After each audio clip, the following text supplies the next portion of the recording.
Bienvenido participante. Soy la maestra Alba Arbizu, jefa del área de capacitación, promoción y cultura. Agradecemos mucho el que hayas llegado a este tercer bloque de videos. En esta ocasión, las instructoras Stephanie Ugalde y Samantha Arcos nos platican sobre la brigada de primeros auxilios y la atención del primer respondiente. Además, te invitaremos a revisar 2 videos de apoyo preparados por el instructor Efraín Servín y nuestra compañera Naomi Velázquez. Han ejemplificado para ti las acciones y técnicas correspondientes en la atención de los primeros auxilios.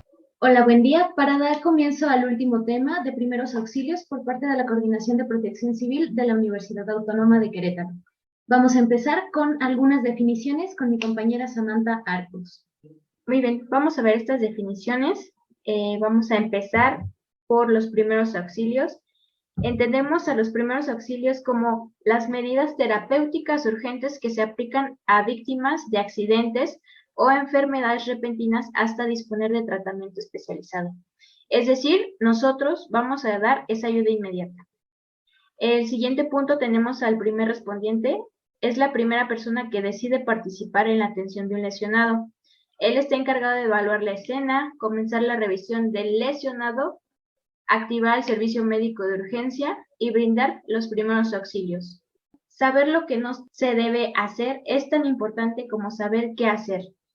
Una medida terapéutica mal aplicada puede producir complicaciones graves. Entonces, es importante que nuestro actuar sea inmediato y con los conocimientos que vamos a adquirir en esta presentación. Características del primer respondiente. El primer respondiente es un civil capacitado de manera profesional, hace uso de técnicas y mnemotecnias especializadas, sabe improvisar ante una situación inesperada, muestra seguridad, toma el mando, cuenta con inteligencia emocional y atiende a la persona hasta que llegue el personal especializado. No debemos confundir las funciones de un primer respondiente con las de un paramédico, ¿ok? Esperemos que quede claro. Aquí es importante también hacer un paréntesis en la mnemotecnia. Vamos a ver qué es. Nos dice que es una técnica de memorización para establecer o asociar un vínculo, es decir, para recordar algo. Lo vamos a estar viendo a base de siglas. Vamos a continuar con el equipo con el que contamos dentro de los botiquines en todas las facultades. Es importante que revisemos con qué material contamos y podemos trabajar.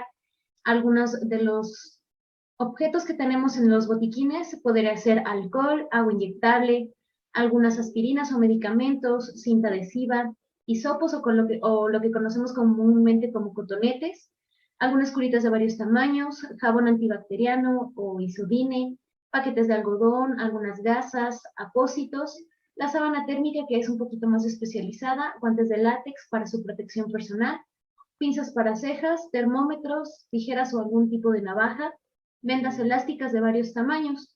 También como opcional tenemos los lapiceros, algún manual de primeros auxilios, el oxímetro que ya es un poco más común, el glucómetro, estetoscopios, baumanómetro, algunos antiácidos que entran dentro de los medicamentos o algo más especializado de medicinas. Vamos a hablar sobre algunos tipos de heridas.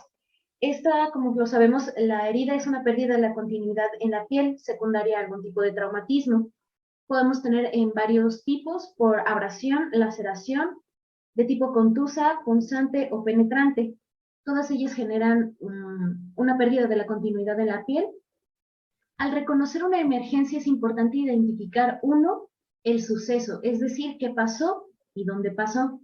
Como segundo punto, hay que indagar sobre ese suceso, es decir, cómo pasó, por qué pasó, cuánto tiempo tiene, la cantidad de lesionados y si es que se presenta algún riesgo que pueda generar un peligro para nosotros.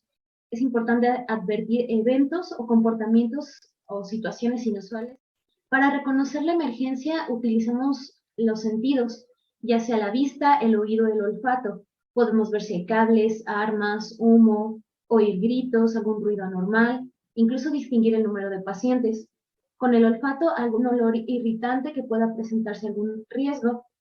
Y es siempre importante observar en todo el panorama, es decir, de abajo hacia arriba, de derecha a izquierda o de adelante hacia atrás. Antes del contacto es importante tener en cuenta la regla de las 3 S. la escena, la seguridad y la situación. La vista en Y o panorámica, como ya les mencionaba, de adelante hacia atrás, de izquierda a derecha, etc. Prevenir riesgos. Si nosotros llegamos a detectar a partir de nuestra vista panorámica algún riesgo para nosotros, vamos a aplicar lo siguiente, que es la regla del yo. Es decir, vamos a hacer nosotros primero, o primero yo, después yo, y al último yo. Ya que si nosotros llegamos a entrar en alguna escena de riesgo, nosotros podemos convertirnos en un paciente, lo cual genera una persona menos en apoyo y una persona más a la cual ayudar.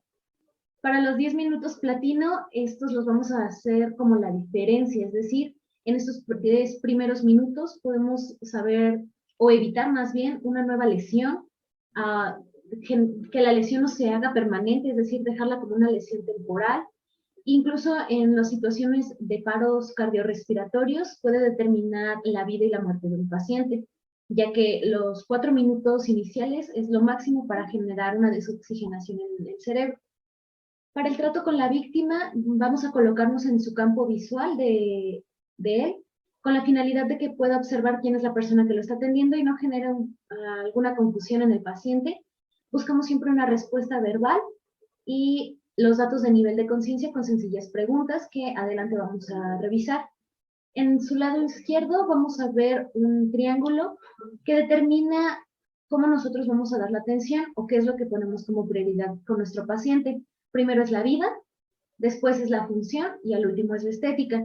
Vamos a priorizar que nuestro paciente salga vivo de la escena, que alguna función sea mantenida y por último nos vamos a preocupar por la estética, es decir, si nuestro paciente se ve bonito. Siempre vamos a buscar que salga con vida y que tenga la mayor funcionalidad de su cuerpo.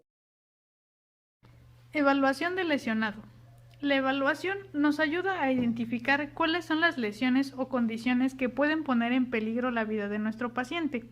Para realizar esta evaluación se utiliza lo que es la mnemotecnia ABDI, que esta determina el estado de conciencia o inconsciencia de nuestro paciente.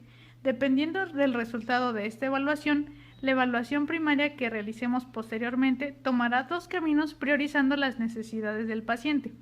Es decir, si nuestro paciente se encuentra consciente, utilizaremos la mnemotecnia XABCDE, que significa control de hemorragias exsanguinantes, apertura de vía aérea, respiración, circulación, déficit neurológico y realizaremos la exploración física. En caso de que el paciente se encuentre inconsciente, utilizaremos la mnemotecnia XCABDE, que significa control de hemorragias exsanguinantes, circulación, vía aérea, respiración, déficit neurológico y exploración física. Como mencionamos inicialmente, la valoración inicial ABDI se puede realizar pasando la palma de la mano delante del paciente buscando una respuesta. Esto nos ayudará a detectar una situación inusual en el comportamiento. Si no obtenemos respuesta, pasamos a preguntar: «Señor, ¿se encuentra bien? ¿Lo puedo ayudar?». Si no obtenemos respuesta, lo que haremos será un pequeño estímulo doloroso en el esternón u hombros de la persona lesionada, buscando que realice algún gesto para verificar el estado de conciencia. Si el paciente no respondió a ninguno de estos estímulos, se determinará entonces que nuestro paciente está inconsciente. Como parte de la actualización del protocolo, es muy importante atender primero las hemorragias exsanguinantes. Actualmente se conoce que la pérdida de líquidos en una persona contribuye a la rápida evolución de un estado de choque, iniciando la salud del paciente a un deterioro. Es por eso que es la obligación controlar la pérdida antes de realizar cualquier otro tipo de maniobra. En cuanto a la vía aérea, debemos evaluar, percibir olores y asegurar la vía. Esto con las técnicas correspondientes, ya sea con hiperextensión o tracción mandibular que veremos en la práctica. La B, respiración, verificaremos el ingreso de aire con la técnica BES, ver, oír, sentir. La C nos hace referencia a verificar la circulación. Y en la D vamos a valorar el estado neurológico del paciente tomando en cuenta tiempo, espacio y persona. Finalmente realizaremos la exploración física de manera cefalocaudal. Actualmente existen nuevas técnicas de control de hemorragias exsanguinantes, ya sea empaquetamiento de la herida, utilización de agentes hemostáticos, torniquete y desde las más básicas como crioterapia o presión directa. Todas estas técnicas las vamos a ver un poco más a fondo en la práctica, La importancia de todas ellas es comprimir esos vasos sanguíneos y controlar esa pérdida. ¿Por qué es importante abrir la vía aérea adecuadamente o mantener su apertura? Porque prevenimos que la lengua nos obstruya en caso de que el paciente se encuentre inconsciente, también porque ayuda muchísimo a la ventilación y asimismo nos ayuda a verificar si existen en la cavidad oral objetos que puedan obstruir la misma. En cuanto a la respiración, vamos a utilizar la técnica BES, que es ver, la reexpansión torácica, escuchar la respiración y sentir. Asimismo, vamos a contabilizar las respiraciones. Lo normal es de 12 a 20 respiraciones por minuto. Estas se pueden verificar con un estetoscopio, ya sea colocando el estetoscopio en ápices y bases pulmonares, que de igual manera vamos a verificar en la práctica. ¿Qué es importante evaluar en la circulación? Primero, revisar el pulso, en este caso su rapidez, fuerza y ritmo, y contabilizar. Normalmente son de 60 a 100 latidos por minuto. También nos ayudará en esta parte revisar la piel, cómo es el color, temperatura y condición. Igualmente vamos a revisar lo que es el llenado capilar. Esto se evalúa con la yema de los dedos presionando ligeramente para ver el retorno venoso, el cual debe ser menor a 2 segundos. La letra D nos hace referencia a identificar el déficit neurológico y estado de conciencia de la persona mediante las 3 preguntas de la condición humana: tiempo, espacio y persona. ¿Quién es usted? ¿Sabe qué día es hoy? ¿Sabe dónde está? Entre otras preguntas que nos ayudarán a determinar si la persona se encuentra con un déficit neurológico o no. Algunas de las causas de déficit neurológico provienen de eventos traumáticos, convulsiones, crisis conversivas, síncope o desmayo. En este caso es muy importante poner en posición de seguridad al paciente. Finalmente se realiza lo que es la exploración física o exploración cefalocaudal, realizándose de cabeza a pies. Primero la cabeza y cuello, posteriormente tórax y abdomen, la pelvis, extremidades inferiores y superiores, buscando la presencia de deformidades, crepitación, avulsión, laceraciones, quemaduras, abrasiones, edema, entre otros tipos de heridas que vamos a ver.